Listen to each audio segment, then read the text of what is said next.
Hello guys, आप सबका स्वागत है मेरे इस यूट्यूब चैनल पर जिसका नाम है एथिकल लर्नर्स। मेरा नाम है अभिषेक और आज हम अपना जो सीरीज हम लोगों ने शुरू करी है क्लास 9 आईसीएससी केमिस्ट्री की, उसमें first chapter the language of chemistry का मैं सेकंड पार्ट लेकर आप सबके सामने आ गया हूं। आई होप आप सबने पहला पार्ट जरूर देखा होगा। नहीं देखा है तो प्लीज चैनल पे जाइए और उस वीडियो को जरूर देखिए। हमने पहले पार्ट में कुछ बेसिक चीजें देखी थी कि केमिस्ट्री क्या क्या होती है, उसको मतलब हम क्यों केमिस्ट्री पढ़ते हैं, उसके पीछे क्या चीजें होती हैं। फिर हम लोगों ने सिलेबस देखा था और साथ ही साथ हम लोगों ने एटम्स और मॉलिक्यूल्स के बारे में कुछ बेसिक चीजें देखी थी। अब हम लोग इस हमारे सेकंड पार्ट में हम लोग शुरू करने जा रहे हैं हमारा चैप्टर। इस पार्ट में हम बेसिकली 3 से 4 टॉपिक्स पढ़ेंगे। पहला टॉपिक जैसे कि आप स्क्रीन पे देख सकते हैं लिखा है सिंबल्स के बारे में पढ़ेंगे। दूसरा टॉपिक हम लोग यहाँ पढ़ेंगे आयंस क्या होते हैं, आयंस कैसे बनते हैं, उसका पूरा मैकेनिज्म। थर्ड टॉपिक होगा हमारा वैलेंसी क्या होती है, कैसे वैलेंसी को हम लोग फाइंड आउट करते हैं अलग अलग एलिमेंट्स की। और चौथा और लास्ट टॉपिक होगा वेरिएबल वैलेंसी क्या होती है। तो चलिए बिना ज्यादा टाइम वेस्ट किए अपनी पेन और कॉपी निकाल लीजिए, नोट्स बनाते रहिए और शुरू करते हैं हम लोग हमारा सेकंड पार्ट। तो सिंबल्स क्या होते हैं? A symbol is the short form that stands for the atom of a specific element or the abbreviation used for the name of an element. तो सिंबल को अगर मैं आपको समझाऊं तो उसका सिंपल तरीका समझ लो आप खुद। कैसे? जैसे देखिए, आपका कुछ नाम है, ठीक है ना, XYZ आपका कुछ भी नाम होगा। आपका स्कूल में नाम अलग होगा, आपके घर में आपका निकनेम कह लीजिए या पेट नेम कह लीजिए अलग होगा। हो सकता है आपके दोस्त भी आपको अलग नाम से बुलाते हो, ठीक है। तो उसी तरीके से ऐसे सिंबल्स जो हैं उनका एक पर्टिकुलर नाम है। जैसे कि कैपिटल H हो गया हाइड्रोजन का, ठीक है ना, कैपिटल S हो गया सल्फर का, ठीक है ना, कुछ इस तरीके से। तो हाइड्रोजन तो हो गया आपका फुल नेम और कैपिटल H हो गया एलिमेंट का निकनेम। सेम उसी तरीके से आपका कुछ नाम है, उसका निकनेम। तो सिंबल को याद करने का तरीका क्या है? एलिमेंट के निकनेम कहलाते हैं सिंबल। अब पेपर में आ जाए भैया डिफाइन सिंबल, तो ये मत लिख देना nickname of element is called symbol, नहीं। उसके डेफिनेशन आपके सामने के मैंने, इसको नोट कीजिए। अ symbol is the short form that stands for the atom of a specific element or the abbreviation used for the name of an element। तो basically symbol जो हुआ वो क्या हुआ? शॉर्ट फॉर्म हुआ एलिमेंट के नाम का। अलग अलग एलिमेंट्स के अलग अलग सिंबल्स होते हैं, उस पर थोड़ी नजर डाल लें। देखिए, सबसे पहले हाइड्रोजन की बात करते हैं। ये आपको दिख रहा है H। हाइड्रोजन का सिंबल होता है कैपिटल H। क्या होता है? Capital H। अभी आप ये 1.008 इन सबको भूल जाइए, अभी आप सिर्फ जो मैं दिखा रहा हूं वो देखिए। हाइड्रोजन का सिंबल हो गया कैपिटल H। अच्छा, अब एलिमेंट्स का नाम देने के पीछे ना एक पूरा मैकेनिज्म तो नहीं कहूंगा, कुछ स्टेप्स होते हैं, ठीक है ना। सबसे पहला स्टेप ये था कि चलो एक काम करते हैं, जितने भी एलिमेंट्स के नाम है ना उन सबके पहले लेटर को कैपिटल में लिख दें, वो उस एलिमेंट का सिंबल कहलाएगा। जैसे कि हमने देख सकते हैं हमारे इस चार्ट में बोरॉन का है कैपिटल B, ठीक है। कार्बन का दिख रहा होगा कैपिटल C सिंबल होता है। फ्लोरीन एक एलिमेंट है जिसका सिंबल है कैपिटल F, ऑक्सीजन का O, नाइट्रोजन का N और काफी सारे ऐसे एलिमेंट्स हैं। लेकिन फिर क्या हुआ, साइंटिस्ट ने ये ऑब्जर्व किया कि काफी सारे ऐसे एलिमेंट्स भी हैं जिनका फर्स्ट लेटर सेम है। जैसे कि देखिए C, cadmium, calcium, carbon, chlorine, chromium, cobalt, copper, इन सब का जो पहला लेटर है ना वो सब C है। तो सबको तो कैपिटल C से डिनोट कर नहीं सकते कि चलो सब C हो गए, नहीं। तो इसके पीछे कुछ और करें। तो फिर दूसरा मेथड है करने का, क्या कि पूरे नाम में से कोई भी 2 लेटर्स ले लीजिए, उनको कर दीजिए। लेकिन एक शर्त है कि पहला लेटर हमेशा कैपिटल होगा और दूसरा लेटर हमेशा स्मॉल होगा। आप देख सकते हैं, चाहे एल्यूमिनियम का हो, A कैपिटल है, L स्मॉल है। आर्गन का A capital, R small. Calcium का C कैपिटल, A स्मॉल। तो एलिमेंट्स के सिंबल्स का एक बहुत इंपॉर्टेंट चीज है, पहला एलिमेंट हमेशा कैपिटल, दूसरा एलिमेंट हमेशा स्मॉल। कभी भी दोनों कैपिटल मत कर दीजिएगा। मान लीजिए आपने कोबाल्ट का CO है, ठीक है, आपने दोनों कैपिटल में लिख दिए, कैपिटल C कैपिटल O, तो वो कैपिटल C कैपिटल O एक अलग कंपाउंड बन गया, वो कार्बन मोनोऑक्साइड है, वो अलग चीज है। नहीं, आपने कोबाल्ट लिखा है तो कैपिटल C और उसके साथ स्मॉल में लिखना है आपको O। अच्छा, लेकिन फिर एक और मेथड आया, वो है लैटिन नेमिंग मेथड। इस मेथड में क्या है, एलिमेंट्स को उनके लैटिन लैंग्वेज के नाम के हिसाब से भी एलिमेंट्स के सिंबल्स बनाए गए। केमिस्ट्री बेसिकली लैटिन लैंग्वेज में लिखी गई है, काफी सारी चीजें लैटिन लैंग्वेज में है, काफी सारे एलिमेंट्स का नाम भी जो है वो भी लैटिन लैंग्वेज में होता है अलग अलग। जैसे गोल्ड को ऑरस कहते हैं, आपने, ये इंपॉर्टेंट नहीं है, ये आपके आएगा नहीं लिखने के लिए, लेकिन आपको थोड़ी बहुत नॉलेज होनी चाहिए। गोल्ड का ऑरस कहलाता है, लेड का प्लम्बम, लिख लीजिएगा ऑरस, गोल्ड का AUROUS, AUROUS ऑरस। लेड का प्लम्बस PLUMBUS, प्लम्बस, ठीक है, PLUMBUS प्लम्बस। ऐसे ही टिन का स्टैनस, STANNOUS, STANNOUS, ठीक है, और भी काफी सारे होते हैं। तो एक सिल्वर भी होता है, अर्जेंटम, अर्जेंटस, अर्जेंटे के अलग अलग के हिसाब से नाम होते हैं, ठीक है ना। तो ये सब चीजें हैं। तो 3 मेथड्स हो गए नाम नेमिंग के। पहला कि या तो हमारे, आपको खुद डिसाइड नहीं करने हैं, ऐसे नहीं होगा कि भैया चलो ठीक है गोल्ड का मैं कैपिटल G लिख दे रहा हूं या हीलियम का मैं कैपिटल S ले रहा हूं, नहीं। ये IUPAC द्वारा, IUPAC international union of pure and applied chemistry, उसके द्वारा ये सारे के सारे एलिमेंट्स के नाम है। तो आप इन सारे के सारे एलिमेंट्स के नाम को एक जगह नोट कर लीजिए, इनको याद करना है। कभी कभी ये आपके क्वेश्चन, एग्जाम के क्वेश्चंस में भी आ जाता है कि mention the symbol of this of the following elements, या give the name of the elements of the following symbols. तो आपको दोनों साइड से पता होना चाहिए कि ऑक्सीजन का सिंबल O होता है और O का सिंबल ऑक्सीजन होता है। वीडियो पॉज कीजिए और ये सबको जल्दी से जल्दी नोट कीजिए। आगे बढ़ते हैं, नेक्स्ट टॉपिक है हमारा। अब ठीक है, हम लोगों ने सिंबल्स पढ़ लिए, सिंबल्स क्या हुए, निकनेम्स हुए एलिमेंट के। अब उनकी सिग्निफिकेंस क्या है, उनकी इंपॉर्टेंस क्या है, हमें उन्हें पढ़ना क्यों है। उसके 3 सिग्निफिकेंस है। पहले सिग्निफिकेंस देख लेते हैं, फिर उन्हें समझेंगे। पहला है नेम ऑफ एन एलिमेंट, दूसरा 1 एटम ऑफ द एलिमेंट, और तीसरा और definite mass of the element. क्या चीज है, आइए देखिए समझिए। देखिए, अगर कहीं भी आपको कैपिटल H दिखा मिले किसी भी रिएक्शन में या किसी भी कंपाउंड में या किसी भी केमिकल का नेम में आपको कैपिटल H दिख जाए, इसका मतलब ये है कि उधर हाइड्रोजन प्रेजेंट है। एक H है यानी कि एक हाइड्रोजन प्रेजेंट है, 2 होते तो 2 होता, 3 होते तो या 3 लिखा होता, ठीक है। और उस एलिमेंट का एक डेफिनेट मास प्रेजेंट है, 1.008। ये जो दे रखा है ये बेसिकली एक हाइड्रोजन एटम का मास है। एटम, इसको हम AMU में इसको डिनोट करते हैं, इसकी यूनिट होती है एटॉमिक मास यूनिट। ये चीज एटॉमिक मास यूनिट हमारा एक पूरा टॉपिक है, हमारे इस चैप्टर का एक पार्ट है जो हमारा लास्ट पार्ट होगा, उसमें हम लोग इसमें डिटेल में जाएंगे। लेकिन अभी जो 3 चीजें याद रखनी है सिंबल की सिग्निफिकेंस के बारे में। पहला, अगर कहीं भी सिंबल आ जाए हम उसका नाम समझ गए कि अच्छा एलिमेंट का ये सिंबल है तो उसका नाम ये है। दूसरा, अगर एक लिखा हुआ है तो यानी कि उस एलिमेंट का एक एटम प्रेजेंट है। अगर यह 2H होता तो 2, 3 होता तो 3, 4 होता तो 4। और तीसरी बात क्या है कि एक एलिमेंट का एक डेफिनेट मास हमको गिवन है। अच्छा, अगला टॉपिक आता है हमारा आयंस। अब ये आयंस क्या होते हैं आइए समझते हैं। An ion is a positively or negatively charge atom or group of atoms which are formed by loss or gain of electrons by an atom or group of atoms.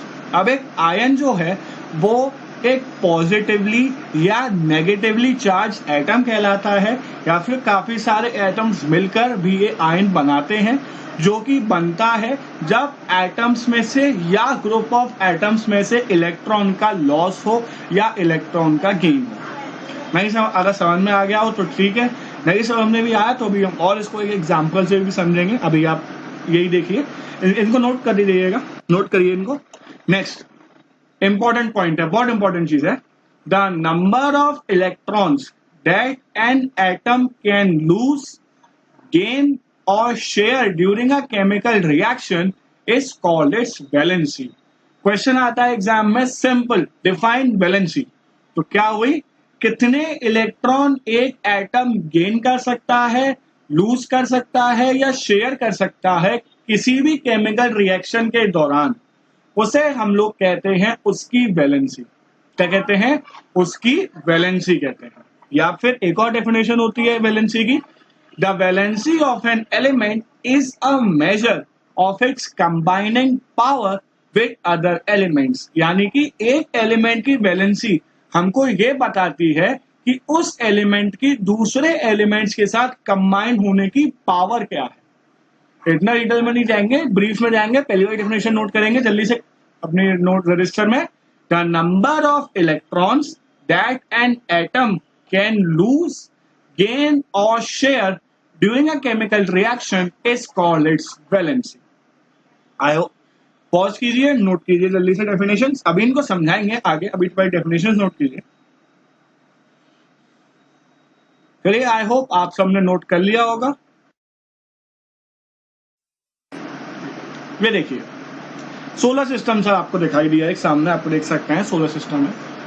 मैंने आपको पहले जो लेक्चर मैंने बताया था उसमें आपको ये वाली फोटो दिखाई थी, एटम की फोटो दिखाई थी। आप सबको याद होगा, आप लोगों ने अगर नहीं देखा है मेरा पहला वीडियो तो प्लीज जाइए देखिए, आपको और ज्यादा अच्छे से समझ में आएगा। मैंने बताया था प्रोटॉन्स, ये इलेक्ट्रॉन्स, ये प्रोटॉन्स, न्यूट्रॉन्स होते हैं। न्यूट्रॉन्स और प्रोटॉन्स हमारे न्यूक्लियस के अंदर होते हैं और इलेक्ट्रॉन्स उसके आसपास रिवॉल्व करते हैं। ये सब तो आप सबको याद होगा। अच्छा, यहाँ देखिए, अब ये जो पूरा सोलर सिस्टम है ना, इसको एटॉमिक स्ट्रक्चर से हम लोग थोड़ा रिलेट करते हैं। थोड़ा आपके लिए सिंपल करता हूँ, वैलेंसी का कंसेप्ट और आयन का कंसेप्ट आपको और ज्यादा डिटेल में समझ में आएगा। देखिए, एटॉमिक स्ट्रक्चर और सोलर सिस्टम को आप थोड़ा रिलेट कीजिएगा। मान लीजिए क्या, ये देखिए, ये है सन, ठीक ना। सन को रिलेट कीजिए एटम का न्यूक्लियस, इसके अंदर क्या उसकी बात, उससे बात नहीं हो रही। अभी रिलेट कीजिए, ये हमारा सन है और उसको रिलेट करिए हमारे एटम के न्यूक्लियस से, ठीक है। अब सन के आसपास ले सकते हैं प्लैनेट्स रिवॉल्व कर रहे हैं अपनी अपनी ऑर्बिट्स में। ये देखिए, ये कर रहा है, ये कर रहा है, सब कर रहे हैं। ऐसे ही एटम में इसी तरीके से एटम के अंदर न्यूक्लियस होता है और न्यूक्लियस के आसपास इलेक्ट्रॉन्स रिवॉल्व करते हैं फिक्स्ड ऑर्बिट्स में, इसमें फिक्स्ड ऑर्बिट्स में रिवॉल्व करते हैं, ठीक है। अच्छा, ये समझ में आ गया। अब ये जो आखिरी ऑर्बिट दिख रही है, ये वाली ऑर्बिट जो है, इसे हम लोग कहते हैं वैलेंस शेल। तो what is valence shell? The last shell of an atom is where electrons revolve is called valence shell. तो वो शेल, आखिरी शेल जहां पर हमारा इलेक्ट्रॉन रिवॉल्व करता है एटम के अंदर, उसे हम लोग कहते हैं कि वो उस पर्टिकुलर एटम की वैलेंस शेल है। और उस वैलेंस शेल के इलेक्ट्रॉन को हम लोग कहते हैं वैलेंस इलेक्ट्रॉन। देखिए, ये पिंक वाला इलेक्ट्रॉन है ना, ये हो गया हमारा वैलेंस इलेक्ट्रॉन। क्या हो गया हमारा? ये वैलेंस इलेक्ट्रॉन हो गया, सबसे बाहर वाली शेल। आई होप अब आपको समझ में आ गया होगा कि एटम के अंदर कैसे इलेक्ट्रॉन रिवॉल्व करते हैं, क्या करते हैं। एक बहुत इंपॉर्टेंट बात बताना चाहूंगा यहाँ पर मैं आपको, हमेशा याद रखना, किसी भी केमिकल रिएक्शन में, किसी भी एटम या मॉलिक्यूल के फॉर्मेशन में हमेशा इलेक्ट्रॉन्स का आदान प्रदान होता है। यानी कि इलेक्ट्रॉन्स या तो जाएंगे या आएंगे। प्रोटॉन्स और न्यूट्रॉन्स अपने न्यूक्लियस को छोड़कर कहीं भी नहीं जाते। इस बात को नोट कर लीजिए स्टार लगाकर, कहीं भी अपनी जगह नोट कर लीजिए अपने रजिस्टर में कि हमेशा इलेक्ट्रॉन्स ही रिएक्शन में पार्ट लेंगे और इधर एक एलिमेंट से दूसरे एलिमेंट या एक कंपाउंड से दूसरे कंपाउंड में जाएंगे। प्रोटॉन्स और न्यूट्रॉन्स कभी भी लूज या गेन नहीं होते, ठीक है। अच्छा, आइए देखते हैं।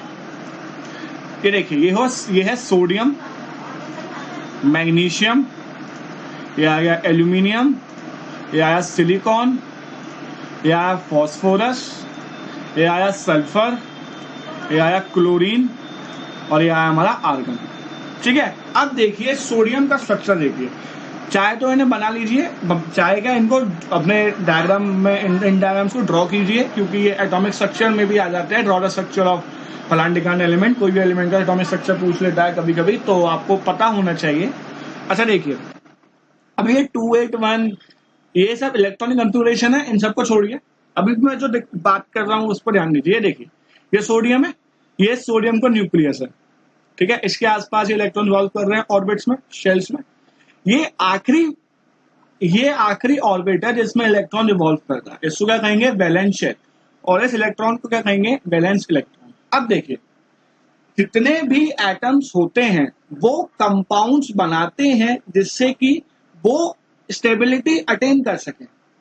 स्टेबिलिटी अटेन करने का एक बहुत सिंपल कंसेप्ट होता है कि उनकी वैलेंस शेल में 8 इलेक्ट्रॉन्स हो जाएं। भले ही एटम को अपनी शेल खोनी पड़े, उसको अपनी शेल कम करनी पड़े, वो एटम को मंजूर होता है, लेकिन वो ये चाहता है कि अगर उसके ऊपर कोई भी चार्ज प्लस या नेगेटिव का चार्ज आए तो उसका भी कोई ना कोई फायदा हो। तो इसलिए उसकी बस एक ही चीज होती है कि चलो ठीक है, मैं अपने ऊपर पॉजिटिव या नेगेटिव चार्ज ले लूंगा, लेकिन मेरे पास 8 इलेक्ट्रॉन्स हो जाने चाहिए। अब जो सोडियम एटम है हमारा, ठीक है ना, सोडियम है, उसके पास उसकी वैलेंस शेल में 1 इलेक्ट्रॉन आपको दिख रहा है आपको, ठीक है।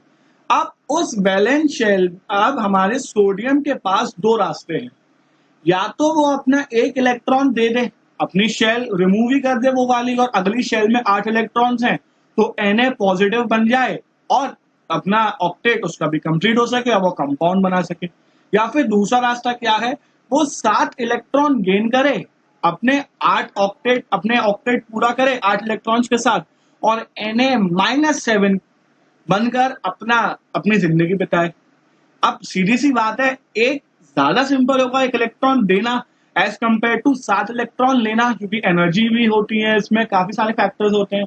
तो इसलिए सोडियम क्या करेगा, अपना 1 इलेक्ट्रॉन लूज करके Na पॉजिटिव उसके ऊपर सब्सक्रिप्ट बन जाएगा, Na पॉजिटिव आयन बन जाएगा, Na पॉजिटिव बना लेगा। पॉजिटिव यानी कि 1 इलेक्ट्रॉन उसने लूज कर दिया, तो +1 का चार्ज आएगा सोडियम के ऊपर। नेक्स्ट हमारा मैग्नीशियम, 2 इलेक्ट्रॉन है वैलेंस शेल में। अब इसके पास ही 2 रास्ते हैं, या तो दोनों इलेक्ट्रॉन्स छोड़ दे या 6 इलेक्ट्रॉन्स ले ले, तो ये दोनों इलेक्ट्रॉन्स छोड़ देगा और Mg+2 बनाएगा। एल्यूमिनियम, 3 इलेक्ट्रॉन्स है, वही 2 रास्ते, या तो तीनों छोड़ दे या 5 ले ले, तो ये 3 छोड़ के Al+3 बनाएगा, ठीक है। सिलिकॉन, वही रास्ते, 4 ले ले या 4 दे दे। इसके लिए सेम चीज है, 4 लेना भी सिंपल है और 4 देना भी। तो इसके ऊपर बेसिकली +4 -4 के इसके अंदर बहुत चार्जेस की वो रहती है। आप याद रखिए अभी कि इसके अंदर +4 रहेगा, ये 4 इलेक्ट्रॉन लूज कर देगा, ठीक है। अगला है फॉस्फोरस। अब फॉस्फोरस के 5 है भैया, 5 इलेक्ट्रॉन, ठीक है। या तो वो 5 और दे देगा या वो 3 ले लेगा, तो 3 लेना ज्यादा बेनिफिशियल है, ठीक है ना। तो वो 3 इलेक्ट्रॉन्स ले लेगा। अब इलेक्ट्रॉन आया यानी कि एटम के ऊपर नेगेटिव चार्ज आया, कितना आया, 3, तो -3 का चार्ज आ गया फॉस्फोरस के ऊपर। सेम विद सल्फर, सल्फर के पास 6 इलेक्ट्रॉन्स हैं, वो या तो 6 इलेक्ट्रॉन्स दे दे या 2 ले ले, तो वो 2 इलेक्ट्रॉन्स ले लेगा -2 के चार्ज के साथ। नेक्स्ट क्लोरीन, उसके पास 7 इलेक्ट्रॉन्स हैं, या तो 7 इलेक्ट्रॉन दे दे या 1 ले ले, तो वो 1 इलेक्ट्रॉन लेकर -1 का चार्ज ले लेगा। आखिरी आता है आर्गन। आर्गन के पास 8 इलेक्ट्रॉन्स हैं, इसको इलेक्ट्रॉन की जरूरत ही नहीं है, कह रहा है तुम भाड़ में जाओ, ना मुझे बॉन्ड बनाना, मैं अपने में ही खुद मैं अपने में स्टेबल हूं। तो ये ना ही इलेक्ट्रॉन लेगा ना ही इलेक्ट्रॉन देगा, तो इसका कोई भी सुपर चार्ज नहीं आएगा।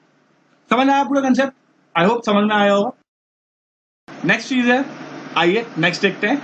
अब मैंने क्या किया है, एक टेबल आपको लिख रही है, इस टेबल को नोट कीजिए। Number of electrons in outermost shell और वैलेंसी, यानी कि हमारे एलिमेंट की आउटर मोस्ट शेल में कितने इलेक्ट्रॉन्स होंगे और उसके हिसाब से उसकी वैलेंसी कितनी होगी, इसकी पूरी एक टेबल है।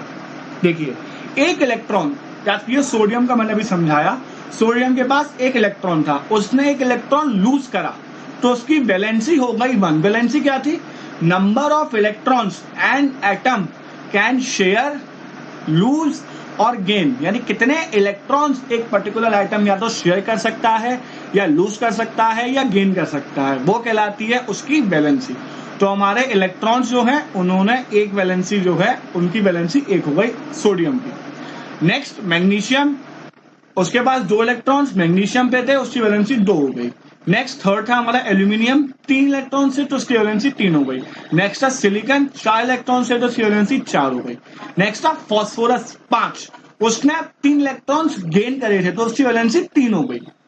नेक्स्ट था हमारा 6 फॉस्फोरस के बाद था हमारा सल्फर, सल्फर ने 2 इलेक्ट्रॉन्स गेन किए थे तो उसकी वैलेंसी हो गई 2। और क्लोरीन 1 इलेक्ट्रॉन गेन किया था तो वैलेंसी 1। और आर्गन कोई इलेक्ट्रॉन ना ही गेन किया ना ही लूज किया, उसकी वैलेंसी हो गई 0। अच्छा, एक और इंपॉर्टेंट मैं बताना चाहूंगा इसमें बीच में कि कितने इलेक्ट्रॉन्स ये होंगे, 1 2 3 4। देखिए, मेरा मतलब इसका समझाने का आपके पीछे मकसद ये है कि देखिए 1 2 3, ये जो एटम्स या जो एलिमेंट्स इलेक्ट्रॉन लूज करते हैं वो कहलाते हैं मेटल्स, और वो एलिमेंट्स जो इलेक्ट्रॉन गेन करते हैं वो कहलाते हैं नॉन मेटल्स। नोट कीजिएगा फटाफट, the elements which lose electron are called to gain stability are called metals, and the elements which gain electrons to attain stability are called non-metals। तो यहां पर सोडियम, मैग्नीशियम, एल्यूमिनियम और silicon, ये 4 हुए metals. Phosphorus, sulphur और chlorine हुए हमारे non metals. Argon ना ही मेटल ना ही।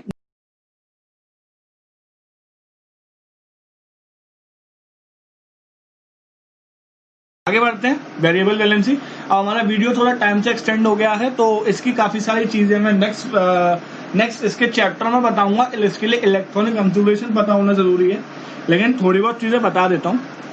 काफी सारे एलिमेंट्स ऐसे होते हैं जिनके पास एक या एक से ज्यादा वैलेंसी को शो करते हैं, उससे हम लोग कहते हैं वेरिएबल वैलेंसी। इसका इसके पीछे पूरा एक रीजन है।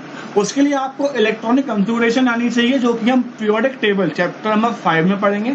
तो जब तक आप इतना याद कीजिए कि कुछ ऐसे एलिमेंट्स होते हैं जो कि एक से ज्यादा वैलेंसी शो करते हैं, जैसे कि फॉर एग्जांपल कॉपर, आयरन। तो ऐसे एलिमेंट्स को हम लोग कहते हैं वेरिएबल वैलेंसी एलिमेंट्स।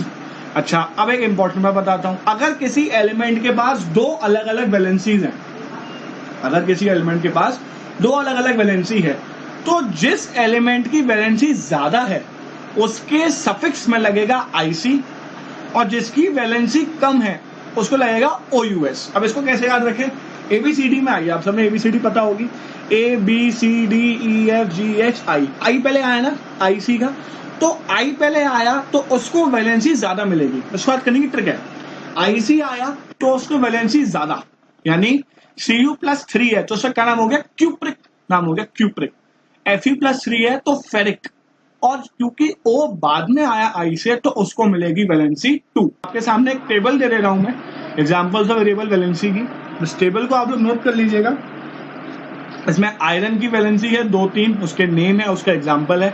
कॉपर की 2 वैलेंसी होती है 1 और 2, मरकरी की 2 होती है 1 और 2, लेड की 2 होती है 2 और 4, टिन की होती है 2 और 4। जैसे ही मैंने बताया था, आई जहां आया जिसकी वैलेंसी ज्यादा उधर आई, देखो इधर 3 है तो फेरिक, 2 है क्यूप्रिक, 2 है मर्क्यूरिक, 4 है प्लम्बिक, 4 है स्टेनिक, और छोटा OUS। 2 है फेरस, 1 है क्यूप्रस, 1 है मर्क्यूरस, 2 है प्लम्बस और 2 है तो स्टेनिक। तो इसी के साथ मैं अपना ये लेक्चर को खत्म करता हूं। आई होप आपको समझ में आया होगा। हम लोगों ने आज क्या क्या पढ़ा, सिंबल्स के बारे में हमने कुछ बातें पढ़ी, क्या होता है उसका सिग्निफिकेंस पढ़ा। उसके बाद हम लोगों ने कुछ इंपॉर्टेंट एलिमेंट्स के सिंबल्स देखे, फिर हम लोग आए आयंस के ऊपर, हम लोगों ने जाना कि एक एटम के अंदर कैसे कैसे इलेक्ट्रॉन्स रिवॉल्व करते हैं। फिर हम लोगों ने वैलेंसी के बारे में चीजें देखी, अलग अलग एलिमेंट्स का इलेक्ट्रॉन का जाना आना समझा। मेटल्स नॉन मेटल्स के बारे में थोड़ी बहुत बातें हम लोगों ने समझी। फिर हमने वेरिएबल वैलेंसी का कंसेप्ट समझा नहीं है, उसके लिए हमको इलेक्ट्रॉनिक कॉन्फ़िगरेशन आना चाहिए, जो कि हम पीरियोडिक टेबल में पढ़ेंगे, मैं जब समझाऊंगा। ये हम लोगों को पता चल गया कि हाँ ये कुछ कुछ एलिमेंट्स हैं जो कि वेरिएबल वैलेंसी शो करते हैं। तो यहाँ पे मैं अपना वीडियो समाप्त करता हूँ। आई होप आपको समझ में आया होगा सब कुछ। कैसा लगा प्लीज कमेंट सेक्शन में कमेंट करके बताइएगा। कोई भी डाउट होगा प्लीज कमेंट सेक्शन में बताइए, हम आपका डाउट जरूर पूरा करेंगे। और अपने दोस्तों के साथ वीडियो को शेयर कीजिए, हमारे इसको चैनल को सब्सक्राइब कीजिए और देखते रहिए हमारा YouTube channel ethical learners. Bye.